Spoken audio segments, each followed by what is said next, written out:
예, 운동학원 채용 비리와 위장 소송 혐의로 구속영장이 재청구된 조국 전 법무부 장관의 동생 조모 씨의 구속영장이 발부됐습니다. 정경심 교수에 이어서 조 씨의 신병까지 확보하면서 수사에 탄력을 받게 된 검찰, 조만간 조 전 장관의 소환 일정도 결정할 것으로 보입니다. 네, 한편 내년 국회의원 선거 입후보 예정자들이 이재명 경기도지사가 항소심에서 유죄 선고를 받은 공직선거법 허위사실 공표죄 규정이 헌법에 위반된다며 헌법소원을 청구했습니다. 이 관련 내용들 전문가 두 분과 짚어보겠습니다. 유용화 한국외대 초빙 교수, 김성수 변호사 자리하셨습니다. 예. 어서 오세요. 네, 안녕하십니까. 예. 자, 먼저 본격적 대담에 앞서 어제 밤에 있었던 독도 해상에서 발생한 소방헬기 추락 사고 관련 얘기부터 좀 하겠습니다. 예, 자, 유 교수님. 네. 사고는 어젯밤 11시 26분쯤에 발생을 했습니다. 독도 해상 인근에서 오전에 조업 중이던 선원이 손가락 하나 부상을 손가락을 다쳤는데 거기에 이제 구조 요청을 했고요. 그래서 119 중앙구조대 소속 헬기가 출동을 했는데 울릉도에서 이제 급유를 하고 독도까지 도착해서 막 이륙하고 나서 2분 뒤에 추락을 하는 사고입니다. 현재 수색 작업이 한창 진행 중이라고 합니다. 지난 18일에 일단은 그 헬기에 대한 점검을 했는데 아무런 이상이 없는 걸로 나왔다고 합니다. 그렇다면 사고 당시에 어떤 기상이랄지 뭐 다른 뭐 부품의 이상이 있거나 물론 지금까지 뭐 예단을 하긴 좀 일러 보입니다만은 정확한 원인도 밝혀야 될 텐데 어떻게 좀 보십니까? 지금 사고 원인이 정확히 아직은 규명이 안 되는 것 같은데요. 일단 구조 작업이 우선이니까 추락한 헬기를 예를 들면 헬기를 우리가 올려 보면은 거기서 사고 원인들을 밝혀낼 가능성이 있을 것 같아요. 일단은 헬기 자체의 뭐 점검 문제는 아니다 이렇게 밝히는 것 같은데요. 일단 중요한 것은 지금 하여튼 뭐 이낙연 총리도 뭐 긴급히 얘기했습니다만 국방부까지 동원해서 다 지금 이제 추락한 헬기에 있던 우리 소방서원들과 또 이제 그 어선 한 명이랑 또 보호자 한 명이 있었다 그러죠. 예, 모두 7명이 네, 7명인데 현재까지는 별로 이제 뭐 반가운 소식은 없는 것 같은데 최대한 노력을 해서요. 빨리 이분들을 구조할 수 있는데 최선을 다해야 될 것 같습니다. 이륙을 하고 나서 2, 3분 안에 바로 추락을 했다라고 합니다. 이 모습을 본 당시 독도 경비대 관계자가 있다고 하는데 잠시 저희가 좀 이야기를 들어봤습니다. 함께 좀 듣고 오시죠. 고도가 점점 높아지거나 그대로 평행을 가야 되는데 점점점 비스듬하게 내려오는 거예요. 그래서 이상하다 싶어서 봤는데 결국에는 바다까지 그래 비스듬하게 그렇게 추락이 돼버렸습니다. 시간은 정확히 모르겠는데 1분도 안 됐습니다. 예, 고도가 점점 높아지거나 평행으로 가야 하는데 점점 비스듬하게 내려왔다.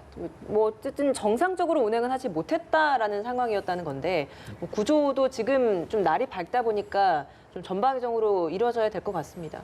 예, 맞습니다. 이게 어젯밤에 이제 이런 사고가 있었지 않습니까? 그리고 그 당시만 해도 이제 초속 10에서 12m 정도의 바람이 조금 강한 바람이 불었었고 또 이제 바다에 추락한 것으로 예상이 되는데 어두운 바다를 사실 수색하는 것이 좀 어렵지 않습니까? 그래서 수색을 바로 진행을 했음에도 불구하고 아직까지는 조금 반가운 소식이 없었고 이제 다행히도 이제는 날이 밝았기 때문에 수색을 조금 더 적극적으로 진행을 할 수가 있는 상황인데 그럼에도 불구하고 아직까지는 어떤 기체가 발견됐다든지 이런 소식이 없기 때문에 그런 소식들을 조금 더 기다려봐야 될 것으로 생각이 됩니다. 교수님, 해경에 따르면 추락 지점이 일단 수심이 한 72m, 그리고 독도 쪽에서 이렇게 섬에서 조금 한 200-300m 떨어진 곳이라고 합니다. 지금 뭐 힘의 잠수사랄지 초계기까지 동원해서 그러니까 모든 동원 가능한 장비가 다 일단 온 것 같아요. 그런데 수심도 깊고요. 그런데 기상 날씨는 수색하기에는 큰 무리는 없다고 하는데 그럼에도 불구하고 좀 파도도 높고 워낙 또 동해라는 곳이 수심이 있고 또 수온도 찬 곳 아니겠습니까? 저희들이 좀 주의 깊게 볼 부분도 분명히 있어 보입니다. 제가 봤을 땐 범위가 굉장히 많이 늘어날 수밖에 없었을 것 같아요. 왜 어제 저녁 밤 11시 40분에 추락했기 때문에 밤에는 사실상 수색하기가 너무 어려웠다고 그러죠. 여러 가지 조명탄까지 올렸다고 하지만은 실제로 그 깊은 바닷속에서 침몰된 헬기와 인원들을 구조하기가 쉽지 않았을 것 같은데 그래서 범위가 상당히 넓어졌을 것 같아요. 굉장히 바다기 때문에 그 부분들을 이제 어떻게 해군이라든가 다른 병력까지 동원해서 하고 있는 것 같은데요. 최대한 노력을 해서 빨리 좋은 소식이 있었으면 좋겠습니다. 알겠습니다. 대담 진행 중에 관련 소식이 들어오면 저희들이 계속해서 좀 전해드리도록 하고요. 다른 이야기 좀 하겠습니다. 조국 전 법무부 장관의 동생 조모 씨가 결국 구속이 됐습니다. 한 차례 영장이 기각됐기 때문에 지난번에 사유를 저희들이 꼼꼼히 좀 살펴봤잖아요. 그럼 네, 이번에 영장 발부 사유가 궁금하잖아요.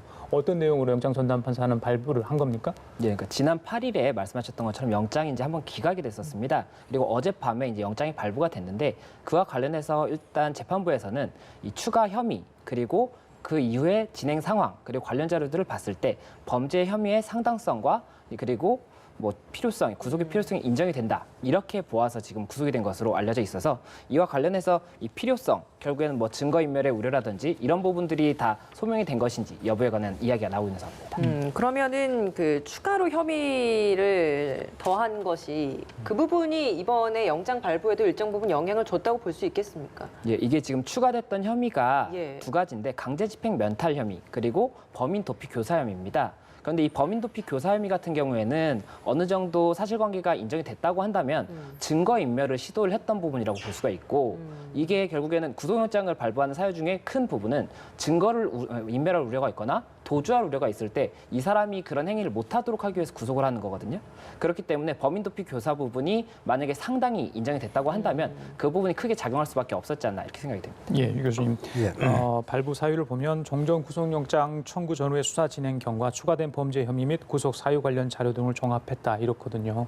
이 부분에 대해서 좀 의미를 짚어볼 만한 대목이 있을까요? 그러니까 지금 언론에 보도되는 바에 따르면요. 기존에는 이제 20일 전에 그 부장판사는 구속영장을 기각시켰는데 이번에는 왜 구속영장을 발부했냐라는 게 중요한 포인트 그러겠죠. 아니겠습니까? 결국은 그래서 범죄 혐의가 두 가지가 더 추가됐다는 거 하나 하고요. 그 다음에 이제 강제집행 우리 변호사께서 말씀하셨지만은 강제집행 면탈인데요. 결국 운동학원에 대한 부분에 대해서 이 강제집행을 자산관리공사에서 하려는데 이것을 2006년도죠. 이것을 피할 목적으로 재산을 숨기거나 허위로 했다라는 겁니다, 결국은. 근데 이것은 이제 중요한 포인트가 뭐가 있냐면 이 강제집행 면탈 혐의가 들어가기 전에는 조국 장관의 전 동생에 대한 부분만 혐의였는데 이것은 결국은 이 학원, 운동학원과 조국 장관 전 동생이 공모했을 가능성까지 연결됩니다.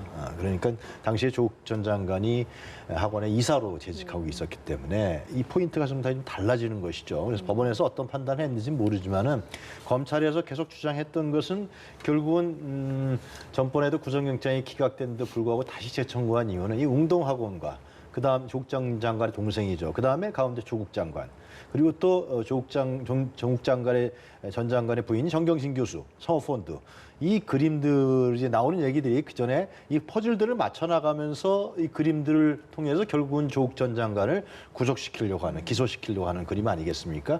그 부분에 있어서 아주 지속적으로 끈질기게 하여튼 검찰이 이 조국 전 장관을 구속시킴으로 인해서 그러한 검찰의 의도들이 좀 진행되는 것 같다 그렇게 판단될 수 있을 것 같습니다. 어제 조 씨는 법원에 출석했습니다. 첫 번째 영장 심사 때는 건강상 이유로 출석하지 않았는데 이번엔 직접 출석을 해서 건강상의 문제를 좀 적극적으로 호소를 했다고 해요. 근데 이게 이번에 좀 반영이 잘 안 된 것 같네요. 예, 아무래도 그 지난 기각 때는 건강 상태가 언급이 있었고 그때 당시에 굉장히 조금 말이 많았던 부분이 실질 심사도 출석을 안 했는데도 불구하고 기각이 났다. 예. 이 부분 때문에 이야기가 나왔었고 그리고 건강 상태를 이렇게 언급하는 경우가 이례적인 부분이었기 때문에 그랬었는데 이번에는 오히려 심사에 출석을 하고 적극적으로 소명을 했고 재판부에서도 건강 상태에 대해서 질문했던 것으로 알려져 있습니다. 그런데도 불구하고 지금 영장이 발부가 됐다는 것은 예. 재판부에서 봤을 때도 뭐 검찰에서 제공한 자료라든지 또 이제 피의자 쪽에서 제공한 자료 이것들을 다 검토해 봤을 때 영장 발부에 있어서 무리가 있는 정도는 아니라고 판단을 한 것이 아닌가 이렇게 생각이 됩니다. 예. 그 한편 조국 전 장관의 부인 정경심 동양대 교수 구속 기간이 연장이 됐어요. 최장 20일이죠. 예, 그럼 맞습니다. 10일이 연장이 된 거네요. 그렇죠. 그럼 내달 11일까지 연장이 됐다고 하는데 지금 3번 조사를 받지 않았습니까? 예. 어제 조사를 받으러 좀 나와달라. 그러니까 뭐 피의자 신분이기 때문에 얼마든지 불러서 저희들이 알기로는 이렇게 부를 수 있다고 뭐 지금 현재 서울구치소에 있기 때문에 그런데 건강상 이유로 오지 않았다고 합니다. 이걸 거부할 수도 있는 겁니까? 예, 이게 지금 그 23일에 영장이 이제 발부가 됐었고 25일, 27일, 29일 그러니까 이틀에 한 번씩 이제 수사가 그렇죠. 좀 진행이 됐다고 예. 보이고 31일 어제 이제 조사에 불응했다는 것이고 건강 상태를 이유로 지금 불응했다고 이야기가 나오고 있습니다. 그게 이 불응을 한다고 하면 검찰에서는 검사가 구치소에 직접 찾아가서 수사를 진행을 한다든지 그것도 거부한다고 하면은 체포영장을 발부해서 이제 조금 이렇게 진행을 강제적으로 할 수는 있는 부분인데 체포영장을 발부해서 진술을 받는다고 하더라도 진술 거부권을 행사를 하게 되면 어차피 시간만 낭비하는 결과가 되고 오히려 피의자를 굉장히 조금 안 좋게 괴롭히는 것이 아니냐 이런 여론이 생길 수가 있기 때문에 검찰에서 이 부분은 뭐 법리적으로는 가능하다고 하더라도 강제하기는 조금 어렵다고 볼 수가 있습니다. 그러면 앞으로 구속 기간은 연장이 됐는데 계속해서 저렇게 나오더라도 혐의 사실을 현재 부인하고 있는 걸로 알고 있지 않습니까? 예, 뭐 또 지금 피의사 신문에 응하지 않고 있는 상황이라면 조사가 제대로 이루어지지 않을 것 같은데 검찰은 어떻게 할 수 있는 겁니까? 아까 말씀하신 대로 그런 방법도 있지만은 그러면 바로 그냥 구속 기간만 허비하는 건지 아니면 다른 방법, 그러니까 다른 뭐 사람들을 불러서 일단 조사는 하겠지만 어떻게 좀 대비를 하는 겁니까? 예, 지금 피해자가 이 조사에 불응을 한다고 하면 피의자에 대한 조사는 사실상 불가능해지지 않습니까? 그렇다면은 그래도 이 구속 기간 내에 가능하면 검찰에서는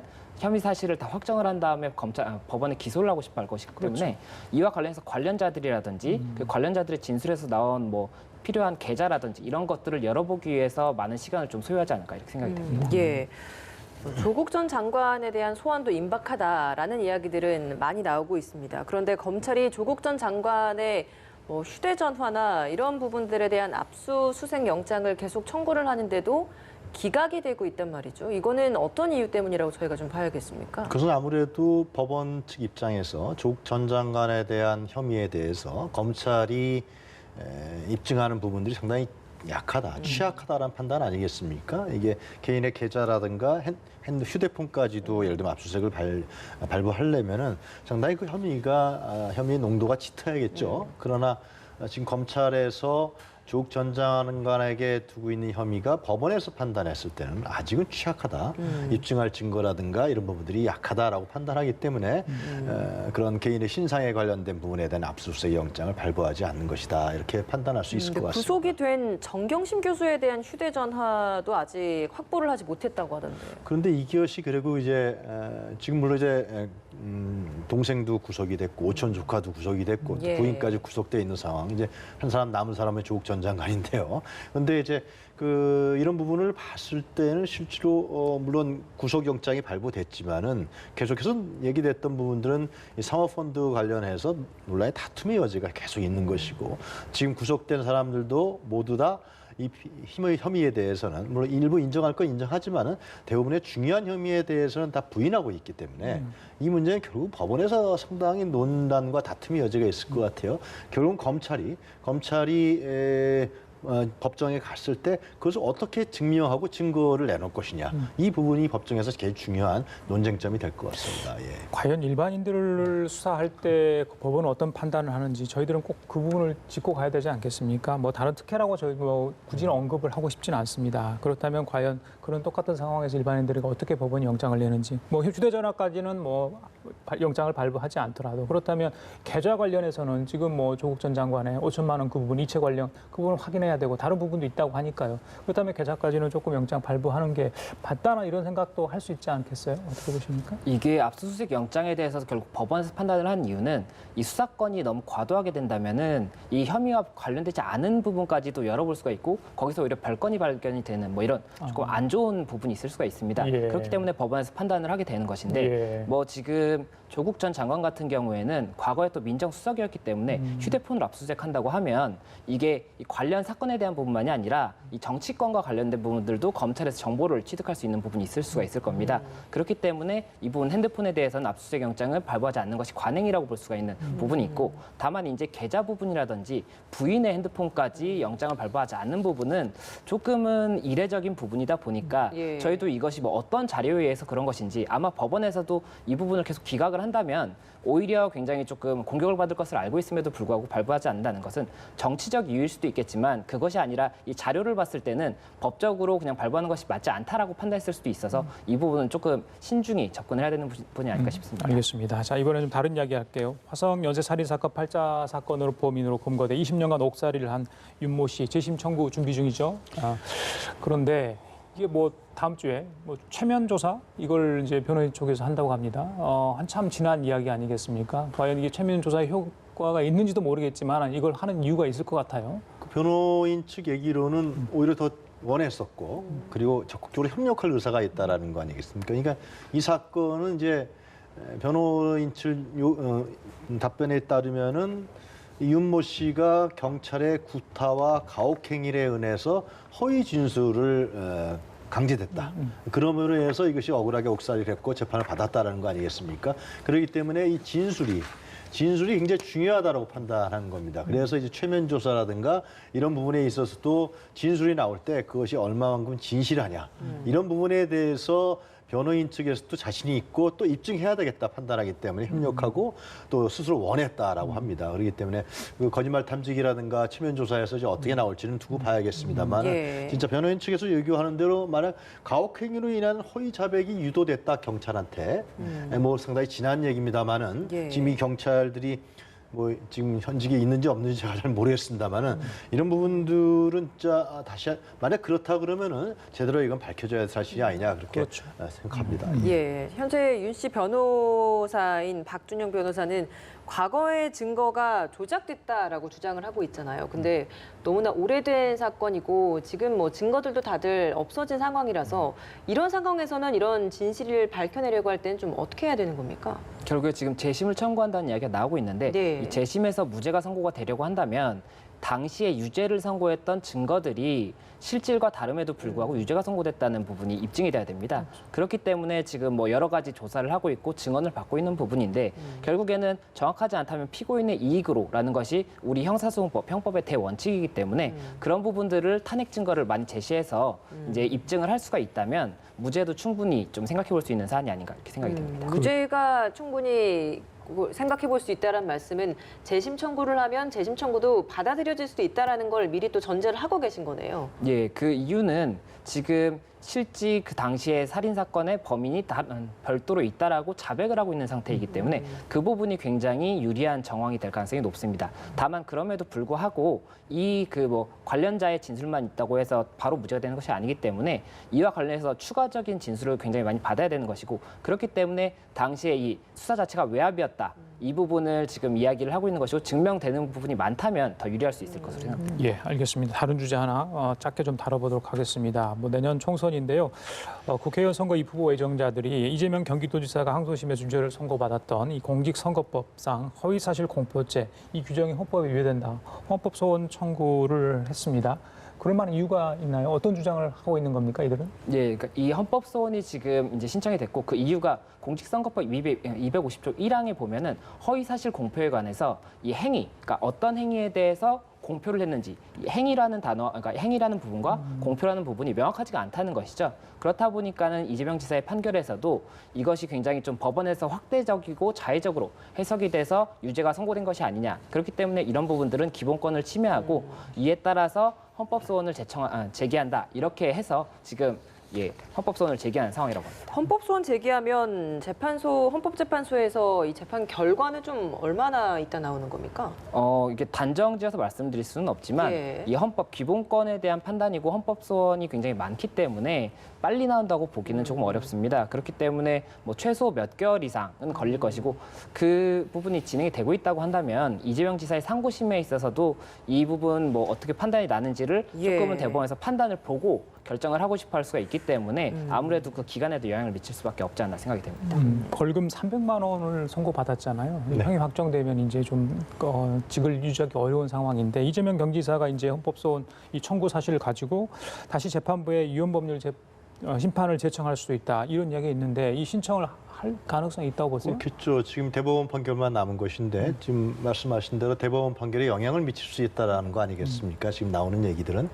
근데 제 생각에는 이 선거법이라는 것이 예. 물론 이재명 지사한테도 이제 적용이 됐지만은 기존의 선거 사법들 보면 상당히 엄격하게 적용이 되더라고요.